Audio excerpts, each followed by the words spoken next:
Good luck, bad luck. Is it good luck or bad luck? Sometimes we just can't know. High in the mountains, where mist clung to the pines, lived a farmer named Feng and his son, Lien. Their land was small and their house was simple, but their life was orderly and calm, like the steady flow of the seasons. Their one horse. They had one horse, a strong, gentle mare who was Lien's greatest friend. Every morning, Lien would share his breakfast rice with her, and every evening, he would tell her stories of the world beyond their valley. The horse is gone. One morning, the stable gate was swinging in the breeze. The horse was gone. Soon, their neighbor Bao rushed to their fence. "Oh, Feng, such terrible luck," he cried. "Your only horse. How will you plow the fields for the harvest?" Good luck? Bad luck? Feng looked at the mountains which held their secrets close. Good luck? Bad luck? He said, his voice as quiet as the morning mist. We shall see.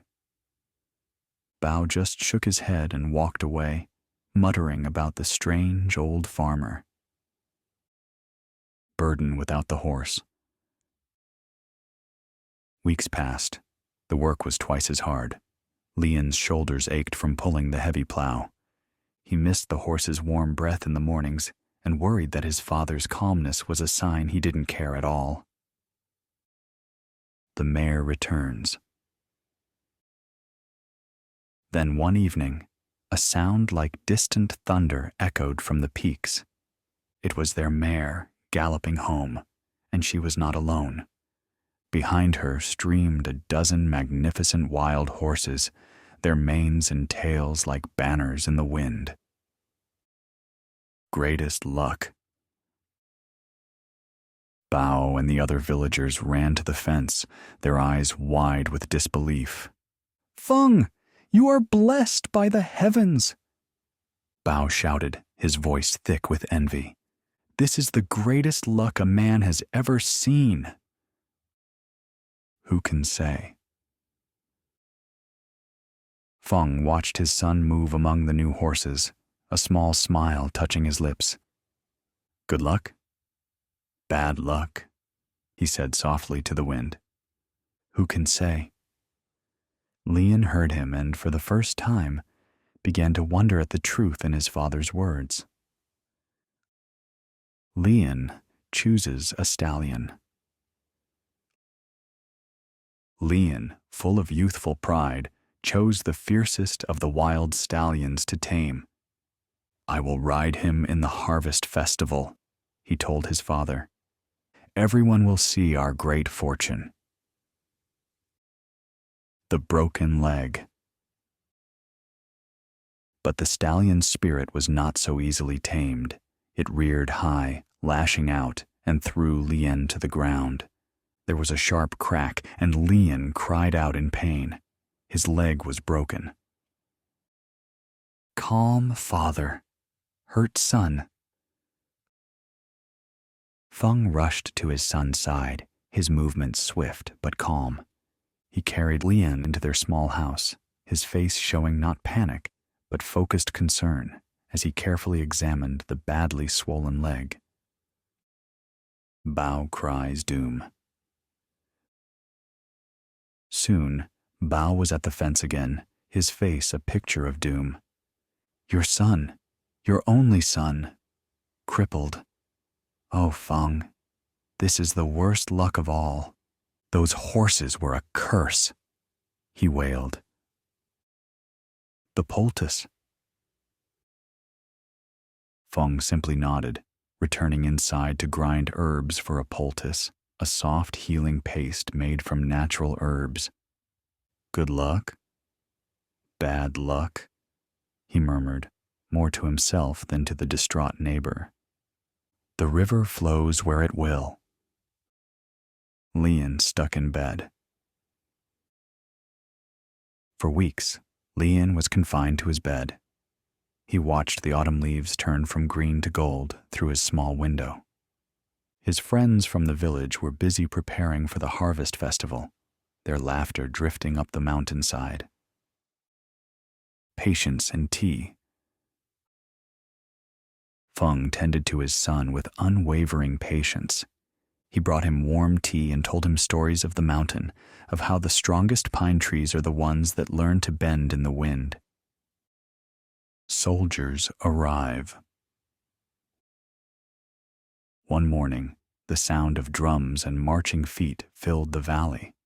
Imperial soldiers, their armor glinting in the sun, marched into the village.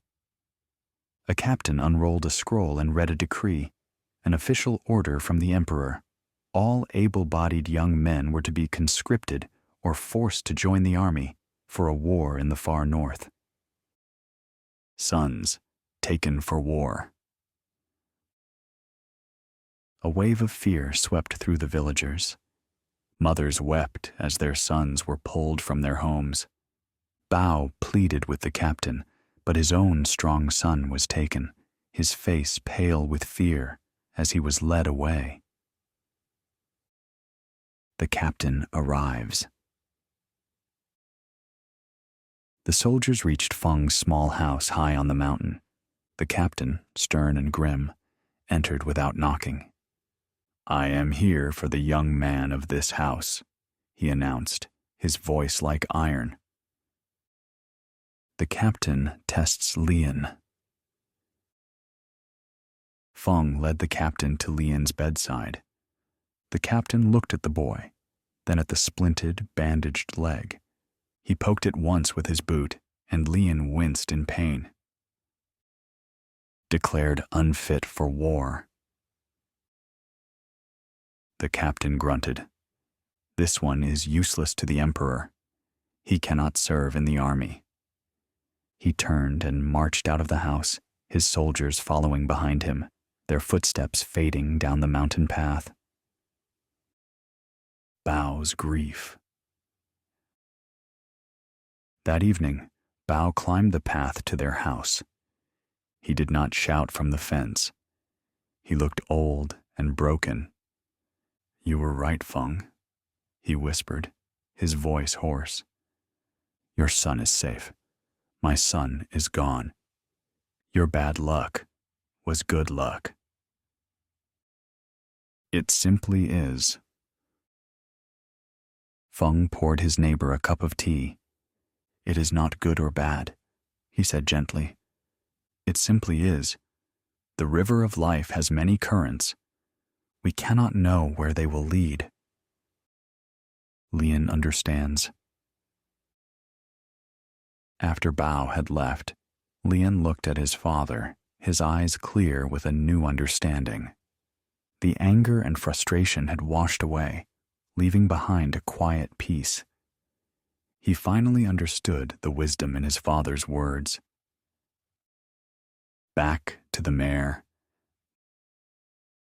Months later, when his leg had healed, Lien walked out to the corral. He did not go to the wild stallion.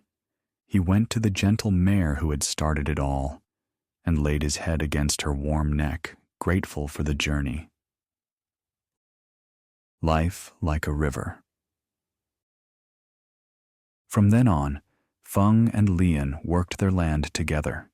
They faced droughts and bountiful harvests, losses and gains, with the same steady calm.